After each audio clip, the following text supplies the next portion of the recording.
Hi, and welcome to Travel Adventures with Island Girl. Also, my other channel is Sailing Adventures with Island Girl.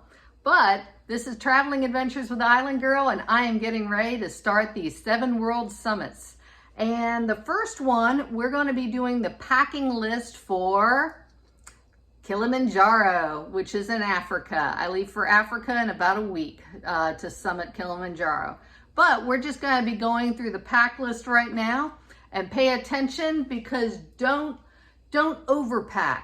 A lot of people will just bring everything and the kitchen sink. So don't overpack.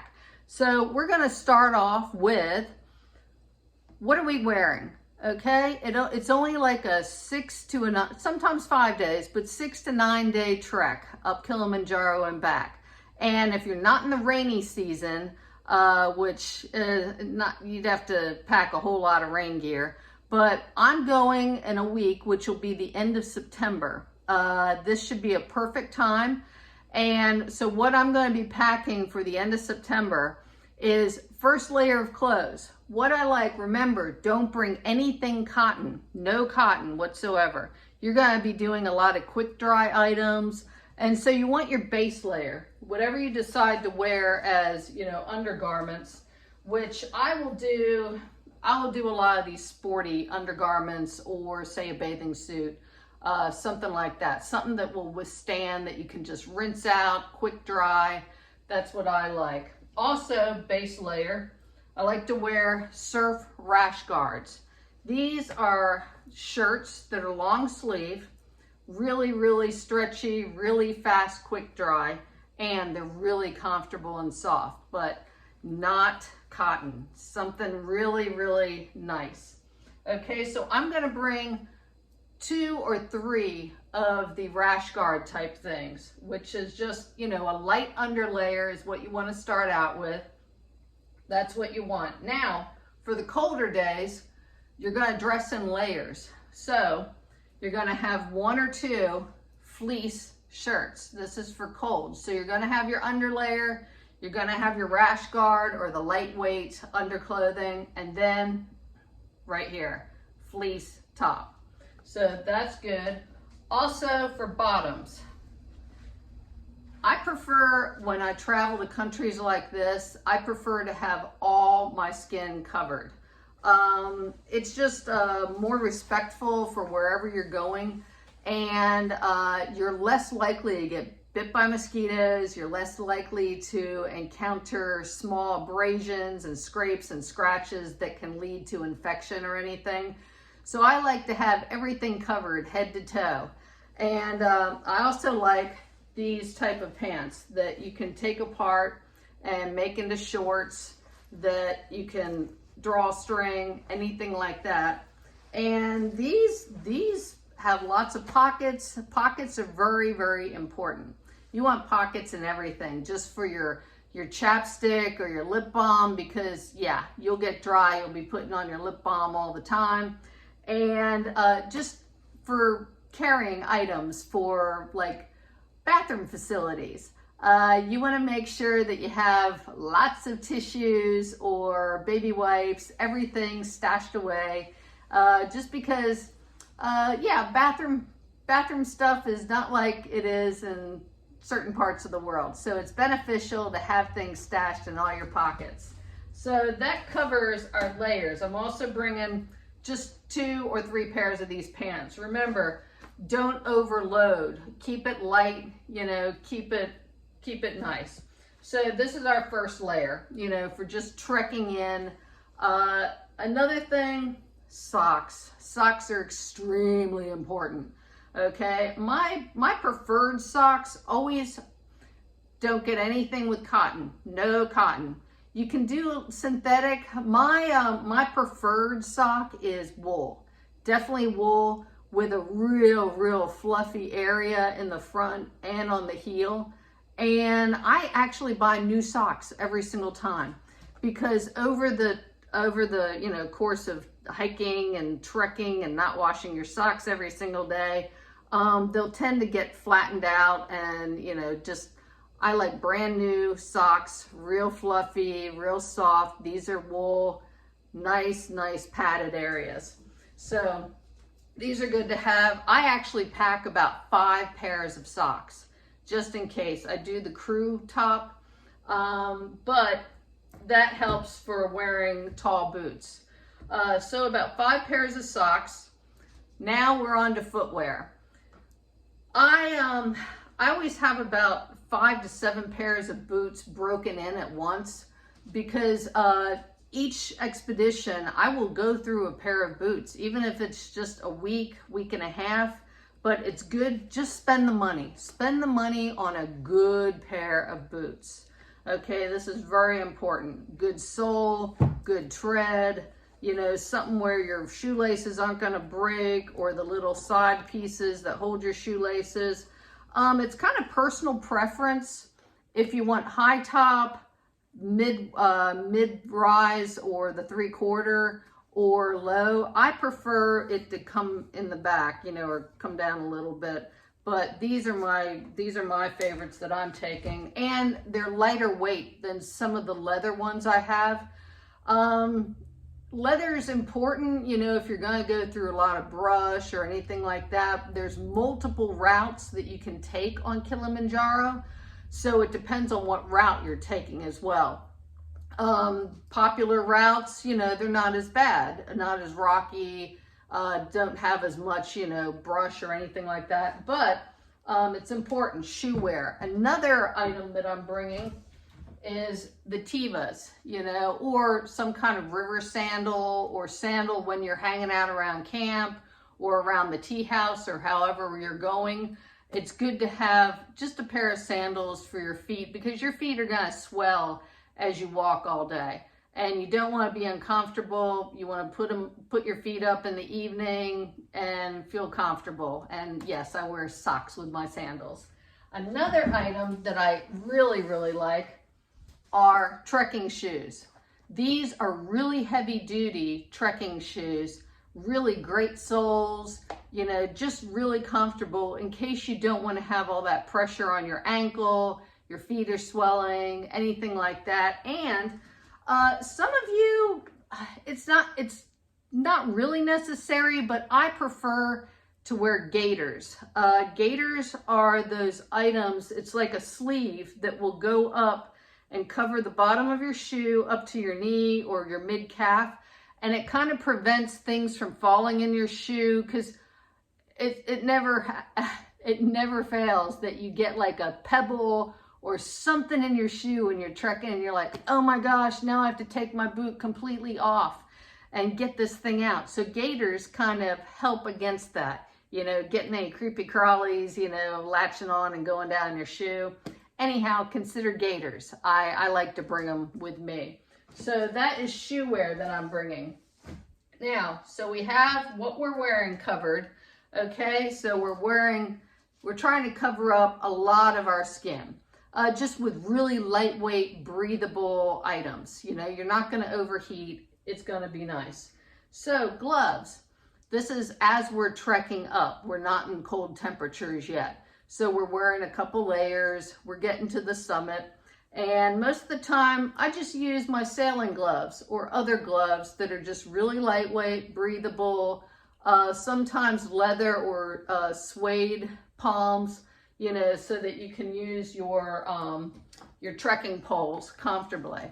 Another thing, trekking poles, just as long as they can, you know, break down into smaller poles. I packed 2 pairs. Ever since years ago, I had packed just 1 pair, and in my checked luggage, I guess they were rough in the airplane, but I opened up my bag and one is completely broken. So I had to use 1 pole the whole time. So this way, I packed 2 sets, double redundancy just in case, because you don't want to be caught without it. So I have that.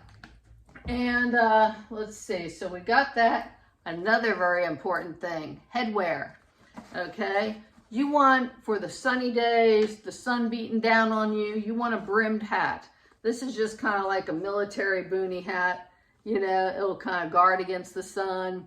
I also bring a stick of sunscreen, 30 or 50. It's good, made for my face. And that's another thing. If you don't have a lot of skin showing, you don't have to worry about, you know, sunburn, dryness, getting cuts and scrapes, anything like that. You know, so I just pretty much cover up as much as possible. So headwear, again, baby wipes, don't forget those, and tissues. So these are items that we're wearing as we're trekking up. Another thing, Nalgene bottles, okay? When you don't have facilities like at your disposal really quick, Nalgene bottles, just keep it really well marked to know which Nalgene bottle is for what. But these are good storage containers, not just for water, but snacks, small items, in case you have like Tiger Balm you want to have with you, your light for the night. They're good for storage for all kinds of things. You know, you want to put your sunscreen in there, you want to put anything, they're good.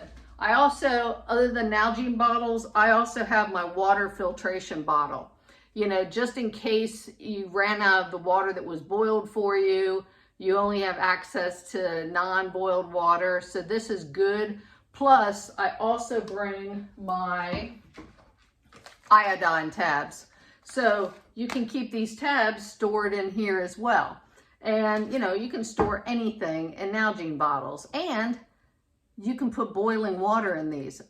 Traditional Nalgene bottles are meant to withstand boiling temperatures, all kinds of stuff. They're really, really, I've seen one run over by a truck and it didn't break. So they're pretty good for everything. So got that covered. Another item that's small but necessary that you need to pack are headlamps, okay? Headlamps, very essential.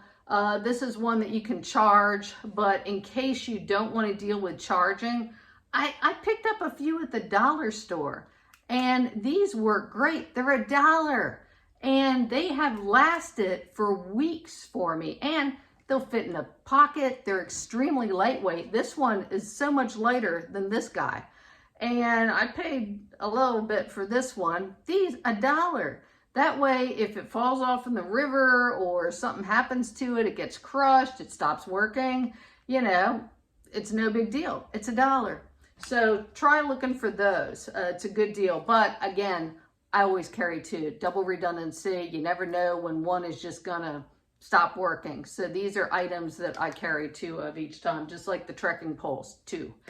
Talking about charging, here's my international charger. Don't forget one of those, just in case you do go to civilization, stay in a hotel, whatever.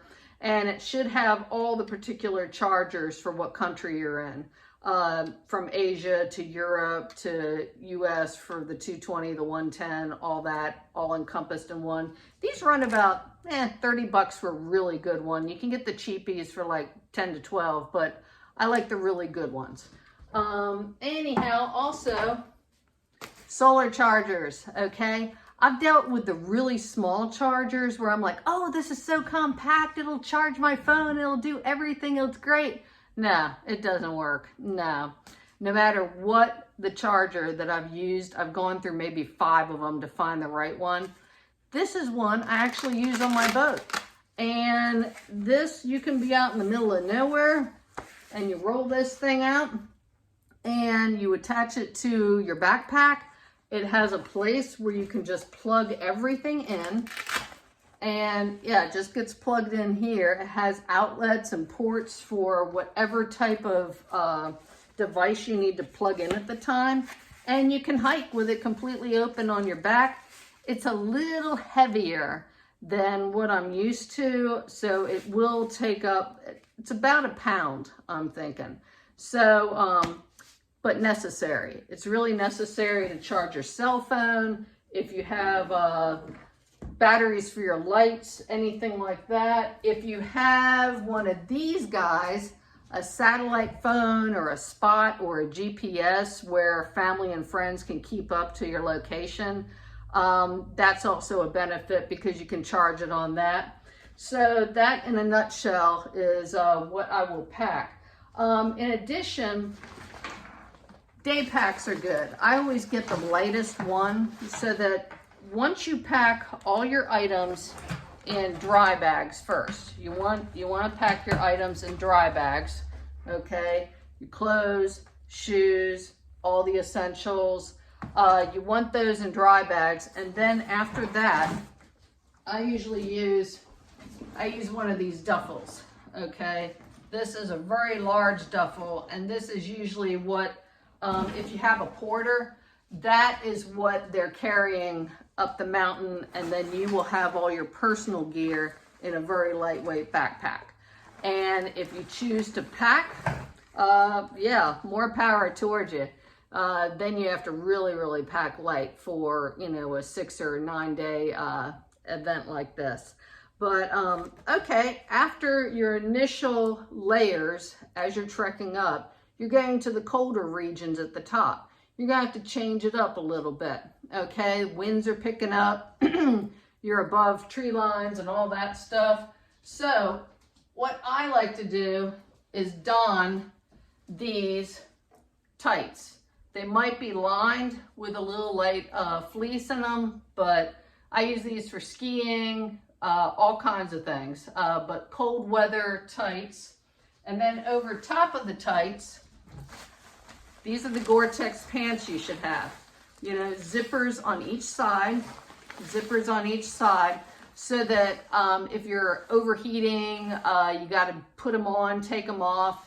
You're not taking your boots off. You're not putting your boots back on. You're not dealing with that. You can just unzip them, take them, put them in your backpack again, no big deal. And so you want to be able to get the Gore-Tex pants rainproof, windproof. They'll keep your warmth in. And those are good, but this is where we're getting up to the higher altitudes. It's going to be a little chilly up there. And you also want the Gore-Tex shell. I like everything to have a hood on it. Hoods are great. And of course, lots of pockets. Again, windproof, waterproof, all that. In addition to that, here is the down stuff. For summit day, this is my favorite down this is why I use down instead of synthetic. It can get so much smaller and it's a lot lighter and more compact.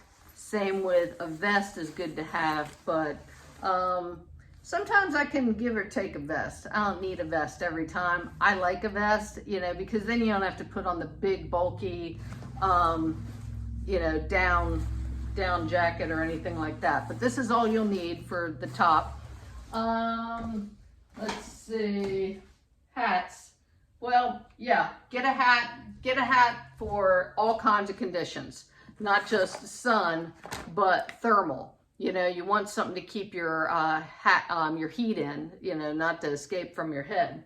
Also, first aid kit, definitely necessary. You want a first aid kit with you. In my little kit, I've never had to use one out in the wild before, but I used to be a firefighter paramedic, so I usually go with the bare minimum. Main thing for blisters, that's gonna be your first aid that you're gonna use all the time. I always pack moleskin in here. I pack a pair of nitrile gloves just in case you need to help anybody else. You want to put on gloves first. I have sting relief. I have antiseptic. I have all kinds of little things that might go wrong. You know, just blisters, things like that. Also, I pack, I have my doctor write a prescription for Diamox. That's the high altitude medication that prevents mountain sickness. So it prevents pulmonary edema, cerebral edema, things like that you're tending to get from high altitude sickness. Also, I have acetaminophen and Advil, things like that. They still haven't determined whether which one is the best, but either Advil or Tylenol, either one. It can be a different brand name, doesn't have to be those, but something to kind of help out with muscle pain, headaches, because a lot of people will get a headache as you get up in altitude. Okay, so we got that covered. Then sometimes sleeping conditions, if you're going with a group, a little different, just bring a little pair of earplugs. They're always great. Another thing, the travel locks, because if you're going with a group, sometimes they will leave gear at certain camps and you want to be sure that it's able to be locked, or they'll leave it back at the hotel, or they'll leave it, you know, wherever to take your gear for the summit. Anyhow, these are good to have, and those are good. Another thing, let's see. Oh yeah, definitely a must. So when I travel, I go with, yes, it's kind of a fanny pack, but I don't wear it as a fanny pack. I actually wear it under my clothes, right across here. And this is where I'm gonna keep like a little extra money. I'm gonna keep my passport. I always have my passport on me regardless. Also, think about insurance, not like health insurance or the regular health insurance you think of, but it's what I prefer is global rescue insurance. So I went online, I have global rescue insurance for the whole year to cover all my trips. It's not that expensive, but it's a good thing to have just in case you need to be rescued from anywhere. I think this covers just about everything. As far as sleeping bags, yeah, you're not going to use your 40 degree or negative 40 degree down bag. Instead, I was debating between my 20 degree and my 15. But then it comes down to what weighs the most and what is more compact and what is better. So I'm choosing my 20 degree bag just because it's down and it'll compact a little better and it's lightweight. So let's see, anything else? Also, always keep a copy of your passport just in case. Make sure that you have the correct vaccinations or shots for the region that you're going to. For Africa, they have a big problem with yellow fever, rabies, malaria, of course. And so just check in, and nothing, you don't have to get particular shots. It's just a benefit to get certain things or have malarial medications with you. Also, make sure you have the visa for the country. You don't want to get there and then find out that you had to pre-apply for your visa. And that should be about it. Anyhow, this has been Travel Adventures with Island Girl, also the Sailing Adventures with Island Girl channel. And I will see you on the mountain. Happy climbing and trekking.